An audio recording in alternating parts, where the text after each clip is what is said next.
کا نام نہ لے، اس لیے اس نے اپنا نام اللہ پہلے رکھا کہ جو اللہ کا نام لیتا ہے اس کی زبان پاک ہو جاتی ہے، اور جب زبان پاک ہو جاتی ہے بعد میں محمد کا نام لیتا ہے۔ ارے لوگوں، یہ ساری عبادتیں جو مکہ میں رکھی، اس لیے کہ جب بندہ حج کرنے کے لیے، عمرہ کرنے کے لیے جاتا ہے تو طرح طرح کے گناہ ساتھ لے کے جاتا ہے۔ ہر کوئی اپنے حال کے مطابق عام لوگوں کی بات جانتا ہے، اور بندے کی یہ مجال نہیں ہوتی کہ اس جسم کے ساتھ جار کے در پہ کھڑا ہو جائے، اس لیے وہ کعبے کے چکر لگواتا ہے، مقام ابراہیم کے سامنے نفل پڑھاتا ہے، حجر اسود کے بوسے دلواتا ہے کہ گناہ معاف ہو جائے، صفا مروہ کی پہاڑیوں کے درمیان دوڑاتا ہے، جب دوڑا کر بھگا کر رلا کر بندے کا سارا جسم گناہوں سے پاک ہو جاتا ہے، دھل جاتا ہے، تو وہ کہتا ہے بندہ اب تو اس قابل ہے کہ شہر کے روزے پر جا، اب تو اس قابل ہو چکا ہے کہ شہر کے روزے پر جا۔ تو لوگوں، وہ کہتا ہے اگر گناہگار جسم کے ساتھ کعبے کی طرف آ گئے تو خیر ہے، اس جسم کے ساتھ در مصطفیٰ کی طرف نہ جانا۔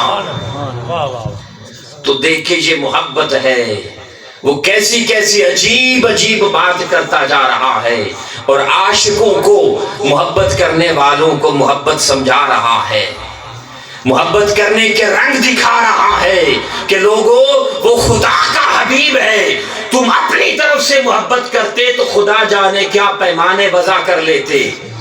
انسان اپنی سوچ کے مطابق کام کرتا ہے، دنیا میں بھی کسی کو کسی سے محبت ہو تو اس کا اظہار اپنے خیالات کے مطابق کرتا ہے، اپنی سوچ کے مطابق کرتا ہے۔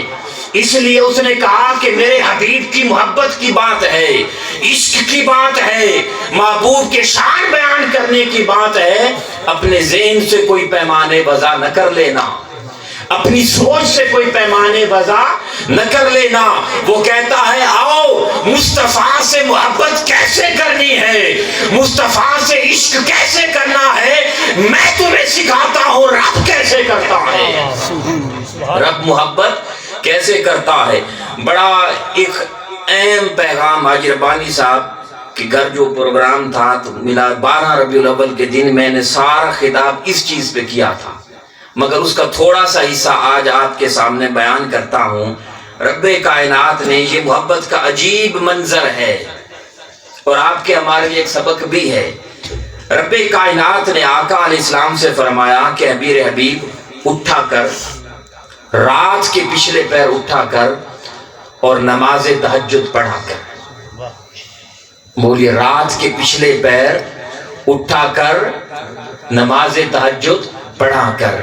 تو لوگوں، یہ پچھلے پہر میں بڑا راز ہے، پچھلے پہر میں بڑا راز ہے۔ وہ رات کہتی ہے پچھلے پہر کی اے دن کو، اور محبت اس کی بارگاہ سے آواز آتی ہے مجھ سے محبت کا دعویٰ کرنے والے اب کہاں ہو، دعویٰ کرنے والے اب کہاں ہو۔ تو رات تک جاگنا، جاگنے سے تکلیف تو ہوتی ہے، بولیے ہوتی ہے یا نہیں ہوتی؟ ہوتی ہے، پھر انسان کو نیند بھی آتی ہے، تکلیف بھی ہوتی ہے، گھر جانے کو بھی دل کرتا ہے، بندہ یہ بھی کہتا ہے کہ یہ مقرر نعت خوان خدا جانے کب ہم بس کرے گا، ہم گھروں کو جاؤں گے، یہ ساری بات ہوتی ہے۔ مگر نعت خوانوں کی، مقررین کی بھی مجبوری ہے کہ وہ جو 3 گھنٹے کا سفر کر کے آئے تو کچھ نہ کچھ تو انہوں نے بھی بیان کرنا ہوتا ہے، کچھ آپ کی طبیعت، کچھ ہماری طبیعت، کچھ ہم برداشت کرتے ہیں، کچھ آپ لوگ برداشت کرتے ہیں۔ یہ سارا سب کچھ جو ہوتا ہے یہ کس کی خاطر ہوتا ہے؟ بولیے، کوئی اپنے لیے آپ کس کے لیے بیٹھے ہیں؟ میں کس کے لیے آیا ہوں؟ ہم سب سونے یار کے لیے ہیں، یہ جاگنا بھی اسی کے لیے ہے، یہ سننا بھی اسی کے لیے ہے، یہ برداشت کرنا بھی اسی کے لیے ہے، یہ ہنسنا بھی اسی کے لیے ہے، یہ رونا بھی اسی کے لیے ہے، یہ جاگنا بھی اسی کے لیے ہے۔ اب دیکھیں کہ جب ہم مصطفیٰ کی خاطر جاگیں گے تو خدا کو کتنے اچھے لگیں گے، دنیا داری کے لیے تو جاگتا ہے بندہ، وہ الگ بات ہے، مگر مصطفیٰ کی خاطر جاگنا اور مصطفیٰ کا جاگنا، اس کو بیان کرنا چاہتا ہوں۔ اس نے فرمایا میرے حبیب کہ تو رات کو پچھلے پیر جاگا کر، نماز تہجد پڑھا کر، یہ نماز تہجد پڑھنا تیرے لیے نفل ہوگا۔ اب میں چونکہ وقت کم ہے میں صرف ترجمہ کرتے جا رہا ہوں۔ بولیے اب کیا ایسا ہے کہ یہ حضور علیہ الصلوۃ والسلام کے لیے تو نماز تہجد نفل ہے اور امت کے لیے کیا یہ فرض اور واجب ہے؟ تو نہیں، آقا علیہ السلام کے لیے بھی نفل اور آپ کے ہمارے لیے جو بھی پڑھے اس کے لیے بھی نفل ہے۔ تو اس سے پہلے سورہ مزمل کے تحت نماز تہجد پڑھنا یہ واجب تھی اور حکم تھا کہ میرے حبیب رات کو جاگا کر تھوڑی دیر کے لیے، قم اللیل الا قلیلا، تھوڑی دیر کے لیے جاگا کر۔ اس نے آگے کہا نصفہ، اگر طبیعت چاہے تو جاگنا آدھی رات کر لیا کر، اگر طبیعت چاہے تو آدھی رات کر لیا کر، اور فرمایا اوین کس ہو من ہو قلیلا، کہ اگر طبیعت چاہے تو آدھی رات سے کم کر لیا کر، اور پھر فرمایا اگر طبیعت چاہے تو آدھی رات سے بھی زیادہ کر لیا کر۔ یہ رب کا قرآن ہے اور وہ منشائے مصطفیٰ کے گرد گھوم رہا ہے، تو رب کائنات چونکہ واجب تھی تو اس نے جب پہلا حکم دیا کہ میرے حبیب رات کو تھوڑی دیر جاگا کر، اور اگر مصطفیٰ کا خیال ہو کہ تھوڑی دیر نہیں زیادہ دیر جاگنا چاہتا ہے تو فرمایا میرے حبیب اگر تیری طبیعت ہے تو قرآن ایسا کر دیتے ہیں، اگر تھوڑی دیر سے زیادہ جاگنا چاہتا ہے تو یہ بھی قرآن ہے، زیادہ جاگ لیا کر۔ اور پھر خیال آیا کہ اگر میرا حبیب تھوڑی دیر سے زیادہ آدھی رات جاگنا چاہے تو فرمایا میرے حبیب تیری طبیعت ہے، اگر آدھی رات جاگنا چاہتا ہے تو آدھی رات جاگ لیا کر۔ اور پھر سوچا کہ کبھی حبیب کی طبیعت تھکے ہوئے ہوں گے، آدھی رات سے کم جاگنا چاہیں گے تو فرمایا میرے حبیب تیری مرضی ہے، آدھی رات سے کم جاگنا چاہتا ہے تو کم جاگ لیا کر۔ پھر خیال کیا کہ حبیب کبھی ساری رات بھی جاگنا چاہے گا تو پھر فرمایا میرے حبیب اگر ساری رات بھی جاگنا چاہتا ہے تو ساری رات جاگ لیا کر۔ تو اس نے قرآن کو منشائے مصطفیٰ کے مطابق چلاتا گیا، منشائے مصطفیٰ کے مطابق پھیرتا گیا کہ حبیب یہ سارے پیمانے تیرے لیے ہے، تیری رضا کے لیے ہے، اگر تو تھوڑی دیر جاگنا چاہتا ہے تو قرآن کہتا ہے تھوڑی دیر جاگ لیا کر، اگر زیادہ جاگنا چاہتا ہے قرآن کہتا ہے زیادہ جاگ لیا کر، آدھی رات جاگنا چاہتا ہے قرآن کہتا ہے آدھی رات جاگ لیا کر۔ اے میرے حبیب اگر ساری رات جاگنا چاہتا ہے قرآن کہتا ہے ساری رات جاگ لیا کر۔ تو لوگوں یہ محبت نہیں تو اور کیا ہے، ورنہ تو وہ حکم سخت دے دیتا ہے کہ نماز قائم کرو، اس میں کوئی چھوٹ نہیں ہے، شرعی عذر کے بغیر وہ عام بندوں سے ایسے کلام نہیں کرتا۔ فرماتا ہے زکوٰۃ دو، امر کا صیغہ ہے، یہ نہیں کہتا کہ طبیعت چاہے تو اتنی دو، طبیعت نہ چاہے تو اتنی دو، وہ کہتا ہے روزے رکھنے ہیں رکھو، یہ نہیں کہتا کہ طبیعت چاہے تو 15 کر لو، طبیعت چاہے تو 30 کر لو، نہیں کرو۔ ہر ایک سے ایسے بات کرتا ہے، مگر جب اپنے یار سے بات کرتا ہے تو وہ انداز بدل جاتا ہے۔ تو اس کے بعد جب رب کائنات نے نفل کر دیا تو پھر فرمایا اس کے اگلے حصے میں رب کائنات نے فرمایا یہ آپ کے لیے نفل ہوگا اور آپ کے نفلوں کا صلہ ہے، نفلوں کا بدلہ ہے، نفلوں کا صلہ یہ ہوگا جب آسا کا ربوں کا مقام محمودا، کہ قیامت کے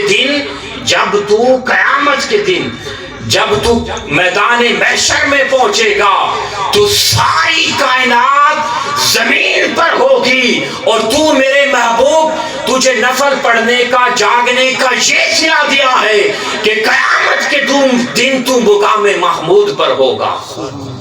تو لوگوں مقام محمود مصطفیٰ کے نفل کا صلہ ہے. بولیے کیا ہے؟ نفلوں کا صلہ ہے. تو مصطفیٰ کے فرضوں کا صلہ کیا ہوگا؟ فرضوں کا صلہ کیا ہوگا؟ فرضوں کا صلہ تو بیان ہی نہیں کیا، اس لیے کہ امت سے تو مقام محمود ہی نہیں سمجھا جائے گا. مقام محمود ہی نہیں سمجھا جائے گا. اور اگر فرضوں کا بدلہ سمجھنا چاہتے ہو تو وہ سمجھ سے تو باہر ہے.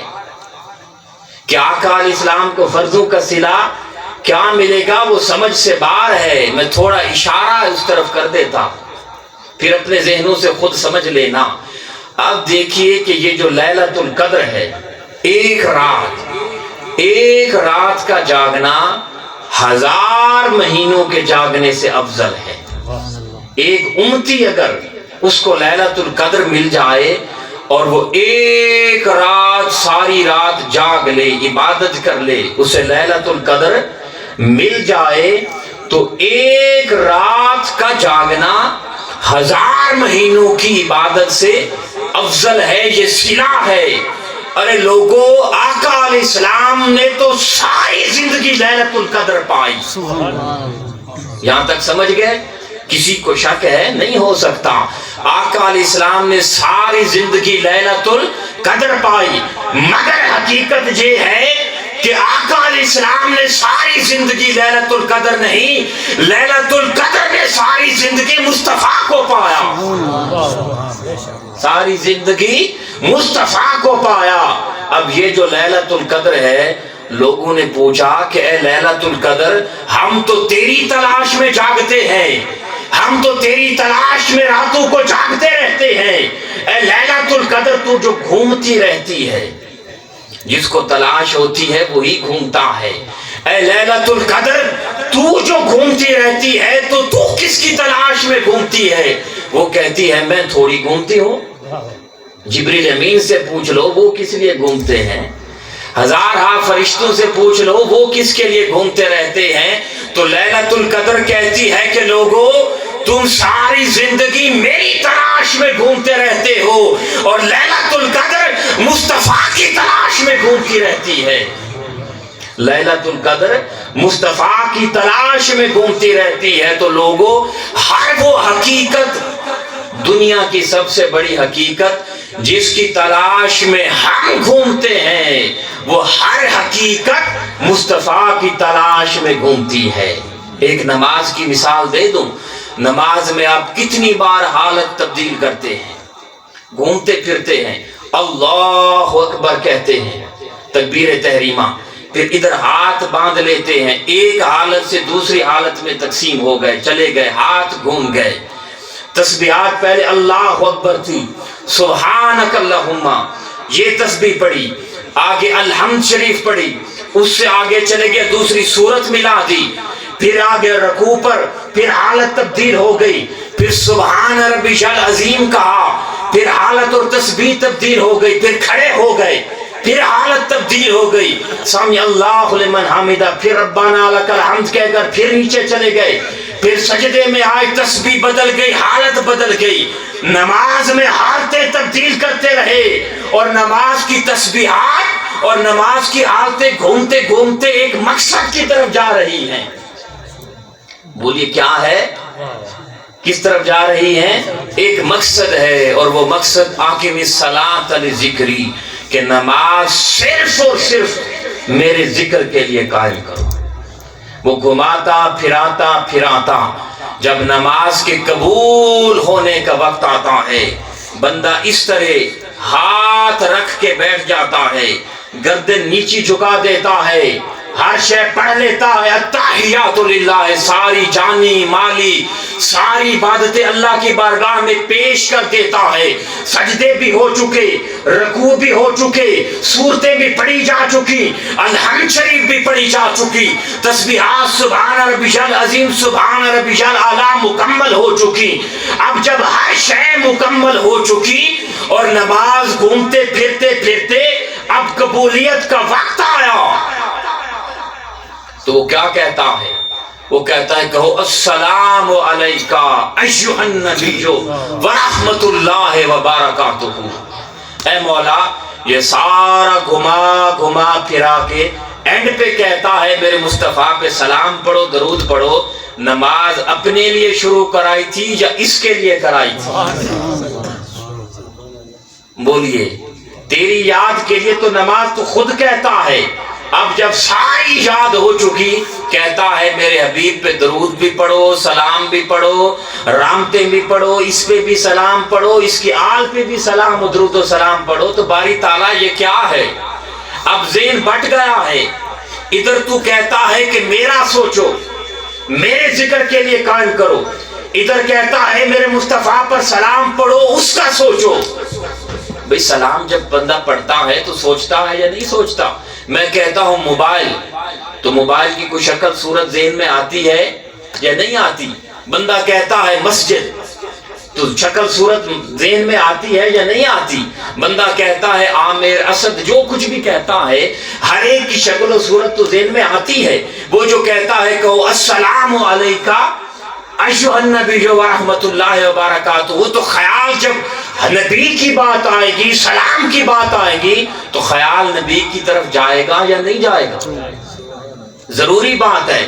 تو بندہ سوچتا ہے مولا اب تو خیال بٹ گیا، اب تیرا سوچے یا تیرے مصطفیٰ کا سوچے، تیرا خیال کرے یا تیرے حبیب کا کرے، تیری حمد کرے یا مصطفیٰ پر سلام پڑھے، تیری بارگاہ میں سب کچھ پیش کریں یا مصطفیٰ پر درود و سلام پڑھیں۔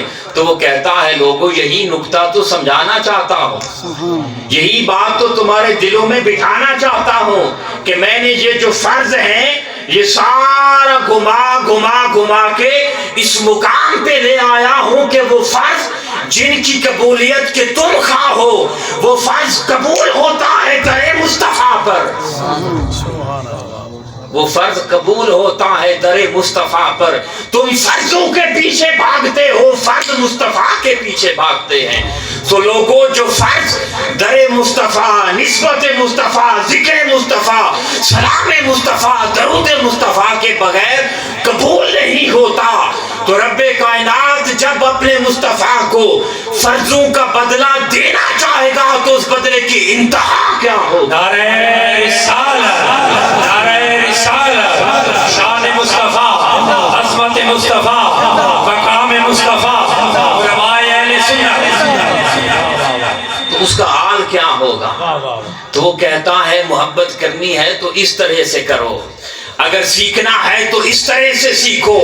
اگر شان مصطفیٰ تمہاری سمجھ میں تو آ نہیں سکتی، تمہارے فہم ادراک میں آ نہیں سکتی، اگر اس فہم ادراک کا کچھ نہ کچھ تصور کرنا چاہتے ہو تو وہ اس طرح سے کہو جس طرح وہ خدا کہنا چاہتا ہے، اس طرح سے سمجھو جس طرح مصطفیٰ کی شان خدا سمجھانا چاہتا ہے۔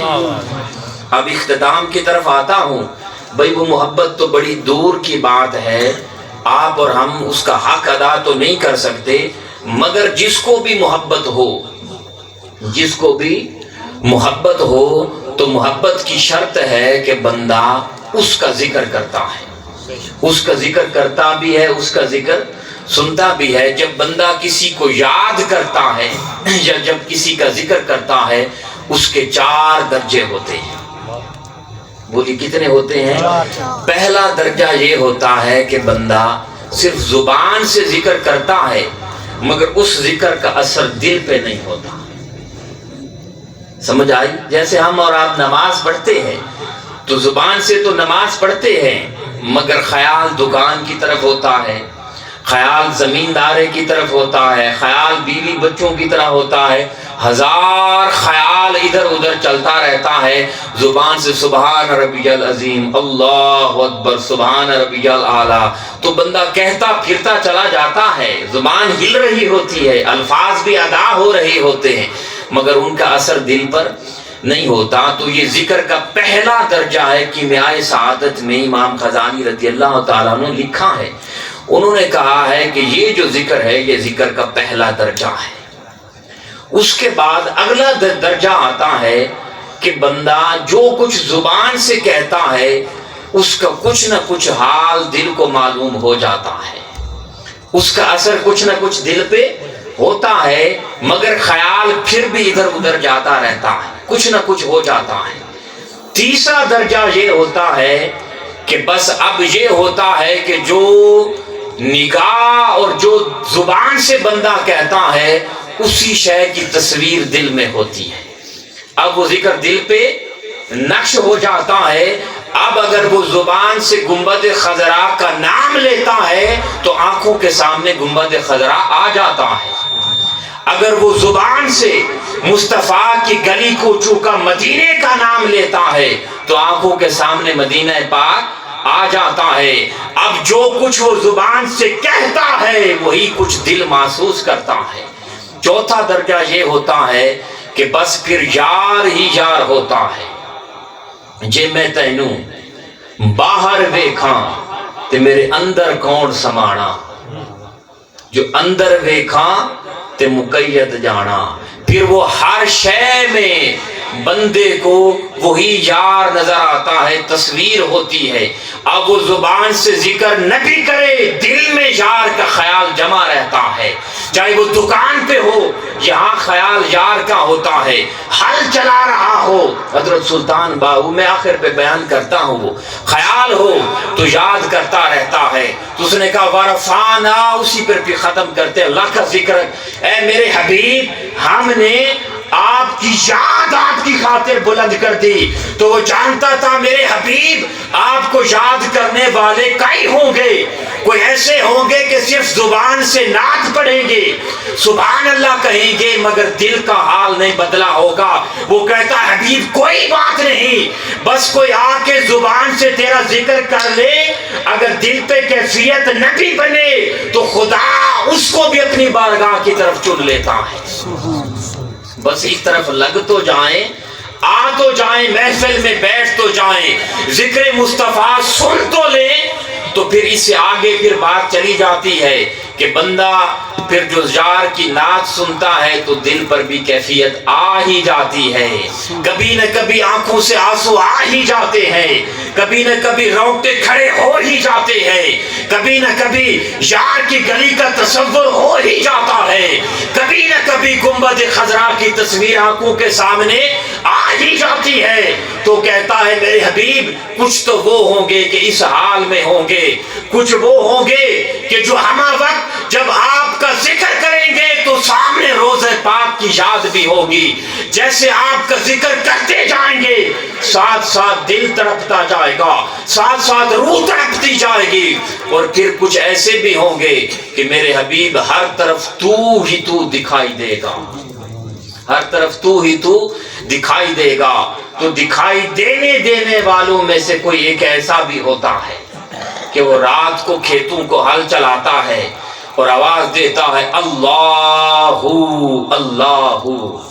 وہ ایک عاشق زار ہے جس کو حضرت سلطان باہو رضی اللہ تعالیٰ عنہ کہتے ہیں۔ رات کو کھیتوں میں ہل چلا رہے تھے، ایک بارات جا رہی تھی احمد پور سیال، بولیے کہاں؟ احمد پور سیال۔ راستہ بھول گئے، اندھیرا تھا، انہوں نے کوئی رستہ دکھانے والا فرد بشر نہ تھا، انہوں نے کہا کہ اب کوئی رستہ بتانے والا نہیں، ادھر سے آواز آتی ہے اللہ کی آواز آتی ہے۔ وہ کہنے لگے اسی طرف جاتے ہیں، یہ کوئی نیک بندہ لگتا ہے، اگر اس سے معلوم ہوا تو ہمیں ضرور پہنچا دے گا۔ ساری بارات آ کے حضرت سلطان باہو رضی اللہ تعالیٰ عنہ کے پاس آئی اور کہنے لگے اللہ کے نیک بندے لگتے ہیں، ہم راستہ بھول گئے ہیں، کیا ہمیں صحیح راستہ دکھا دیں گے؟ آپ نے فرمایا باراتیوں آ جاؤ، یہ ہل چلانا تو ایک بہانہ ہے، ہم تو راتوں کو جاگتے ہی اسی لیے ہیں کہ کوئی راہ بھولا آئے تو صحیح راہ پہ لگا دیں، کوئی راہ بھولا آئے تو صحیح راہ پہ لگا دیں۔ فرمایا میرے پیچھے چلو، بارات پیچھے چل پڑی، بارات پیچھے چلی، تھوڑی دیر گزری تھی کہ وہ جو اندھیرا تھا وہ اندھیرے چھٹ گئے، وہ جو آنکھوں کے سامنے پردے تھے وہ پردے ہٹ گئے، سب کچھ صاف صاف دکھائی دینے لگ گیا۔ تھوڑی دیر کے بعد باراتیوں نے جب سامنے دیکھا تو وہ شہر مدینہ تھا اور گنبد خضرا تھا۔ انہوں نے کہا باہو یہ کہاں لے آیا ہے؟ ہم نے تو احمد پور سیال جانا تھا اور یہ تو شہر مدینہ ہے۔ وہ باہو رضی اللہ تعالیٰ عنہ ان کی طرف منہ کر کے کھڑے ہو گئے اور کہا لوگو ہم اور کسی احمد پور کو نہیں جانتے، ہم اسی ایک احمد پور کو جانتے ہیں، جو بھی ہمارے پیچھے آتا ہے اسی در پہ پہنچا دیتے۔ سو جن کی دلوں میں ہو سما جاتا ہے ان کو ہر طرف احمد نظر آتا ہے، اور جو ہو والے ہوتے ہیں وہ احمد کی یاد کرنے والے ہوتے ہیں، اور جن کو احمد کا خبر نہیں ان کو ہو کی بھی خبر نہیں۔ تو فرمایا ہمارا کام یار کے در پہ پہنچا دینا ہے، پردے ہٹا دینا ہے، آگے مالک کی مرضی قبول کر لے یا نہ کرے، قبول کر لے یا نہ کرے۔ ہم اس سوچ سے ہٹتے چلے جا رہے ہیں، اس فکر سے ہٹتے چلے جا رہے ہیں۔ ہماری محبتوں کا، ہماری چاہتوں کا، ہمارے دھیان کا محور و مرکز دنیا ہو گئی، دنیا کی محبت ہو گئی۔ وہ عشق کی بات سننے والا کوئی نہ رہا، وہ محبت کی بات سننے والا کوئی نہ رہا، وہ عشق مصطفیٰ میں تڑپنے والے لوگ کم رہ گئے، یاد مصطفیٰ میں جاگنے والے کم رہ گئے۔ ہمارا محور و مرکز سے رابطہ ٹوٹتا چلا جا رہا ہے۔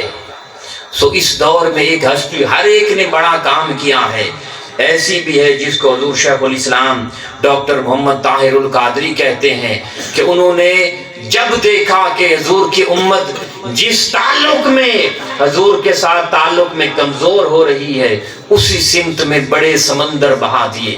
قرآن کا عرفان القرآن ترجمہ لکھا، پھر ابھی تفسیر لکھی ہے عربی میں 20 جلدوں پر، عربی میں 5 جلدوں پر اور لکھی ہے، 8 جلدوں پر مشتمل قرآن کا انسائیکلوپیڈیا کہ جس میں 25,000 موضوعات کو جمع کر دیا ہے۔ لوگوں اگر قرآن سے کوئی سیاست کو سمجھنا چاہے، ریاست کو سمجھنا چاہے، سائنس کو سمجھنا چاہے، انسان کے اندر علم میں کیا کیا ہوتا ہے وہ سمجھنا چاہے، جو چیز قرآن سے سمجھنا چاہے اس قرآنی انسائیکلوپیڈیا کی موجودگی میں مل جائے گی۔ حدیث سے کٹتا جا رہا تھا، 40 جلدوں پر حدیث کا انسائیکلوپیڈیا لکھ کر اور بڑی بڑی کتابیں حدیث پر لکھ کر اس طرف راستہ جوڑا ہے۔ اب اگر کوئی یہ جو لوگوں کے درمیان گڑبڑ ہو جاتی ہے بہت سارے مسائل، جس نے بھی جس لحاظ سے رہنمائی پانا چاہیے، صحابہ کرام کی شان ہو، اہل بیت اطہار کی شان ہو، شان اولیاء ہو، ہر سمت میں نوجوانوں کا، لوگوں کا، ہر طبقے کا تعلق آقا علیہ السلام کی تعلیمات کے ساتھ جوڑنے کی کوشش کی ہے۔ اور ہماری بدقسمتی یہ ہے اس قوم کی کہ یورپ میں آپ کو معلوم ہے کہ اس دوران اور ان سالوں میں سب سے زیادہ اسلام یورپ میں پھیل رہا ہے۔ عملاً اسلام کردار وہاں نظر آتا ہے۔ جو مسلمان ہیں اور جو معاشرے ہیں وہ کیا کرتے ہیں کہ اگر کسی نے بھی کسی کے خلاف بات کر دی تو آنکھیں بند کر کے، کان بند کر کے بات مان نہیں لیتے۔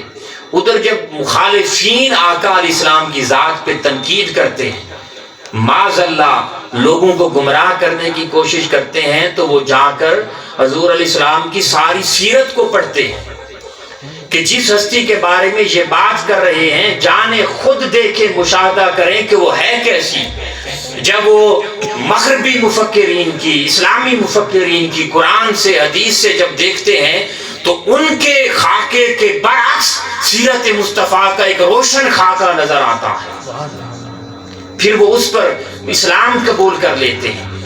ہم تحقیق نہیں کرتے، تحقیق کی بازی ہو تو شرکت نہیں کرتا، ہو کھیل مریدی کا ہر کہو تو ہرتا ہے بہت جلد۔ علامہ اقبال فرماتے ہیں کہ ہم تحقیق نہیں کرتے، سوچتے نہیں، سمجھتے نہیں، اور جو جس کے خلاف جو کہہ دے بس کان بند کر کے مان لیتے ہیں۔ آپ نے حضور شیخ الاسلام کے بارے میں جاننا ہو، دنیا جان کی جتنی تحریکیں ہیں ان کے بارے میں جاننا ہو تو خود تحقیق کریں، خود اپنے اندر یہ چیز پیدا کریں۔